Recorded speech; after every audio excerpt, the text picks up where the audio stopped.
A casual listener would likely accept these two sentences as natural. Each of the boys have submitted their assignment, and the air of Delhi is more polluted than Mumbai. Closer inspection reveals they contain specific structural breaks. Native speakers and advanced learners consistently fail to catch these specific errors. The natural rhythm of the spoken word often masks the mathematical failure occurring within the syntax. Standard language education typically provides students with long, arbitrary lists of rules to memorize. These instructions prioritize the final result while ignoring the underlying mechanism. Rote memorization suffers from a high decay rate. A rigid rule memorized in a vacuum often fails when subjected to the structural pressure of a complex multi-clause sentence. English syntax operates as a strictly engineered system of logical dependencies. Every component must balance against the weight of the others to maintain structural integrity. We can prove this by deriving the hidden logic behind three load-bearing structures: distributive isolation, parallelism, and antecedent inheritance. Deriving these structural equations replaces the guesswork of traditional writing with a repeatable, logical process. We begin with distributive operators. These are specific words used to process groups of items one at a time. The textbook rule states that each of, followed by a plural noun, requires a singular verb. This rule exists because of a physical constraint within the language itself. Isolating the phrase, each of the boys, allows us to see its dependencies. We start with a plural set, the boys. The preposition of acts as a selection tool, denoting a fraction drawn from a whole. Selecting a subset is only possible if the source pool is plural. The distributive operator, each, processes that plural set exactly one integer at a time.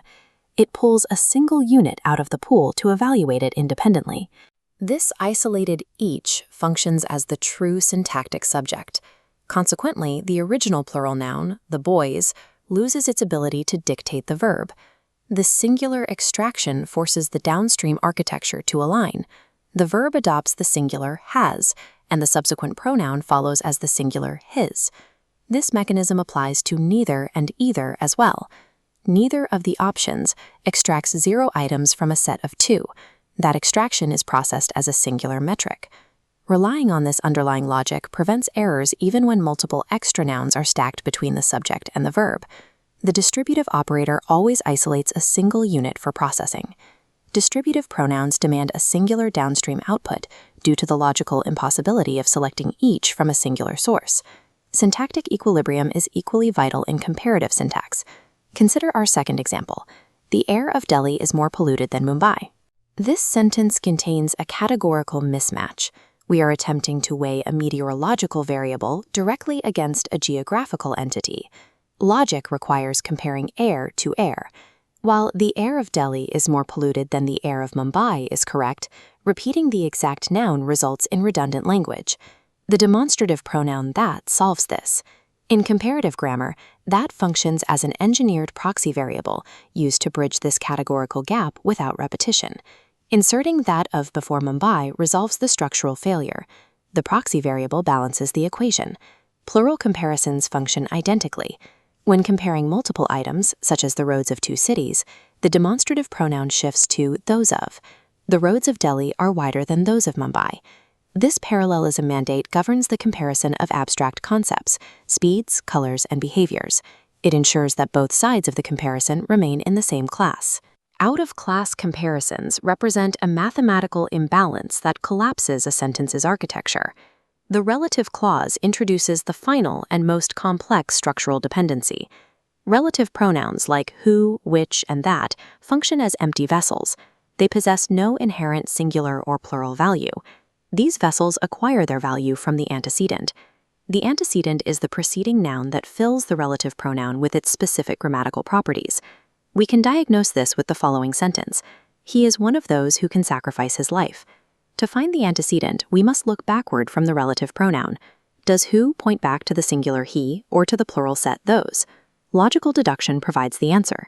We must determine if the capacity for sacrifice belongs exclusively to he, or if he belongs to the group of those who share this trait. Context dictates that the action applies to the plural group. Those is the locked antecedent. This inherited plural status cascades through the rest of the sentence. His represents a syntax error. It must be the plural there. An emphatic modifier can force a different outcome. He is the only one of those.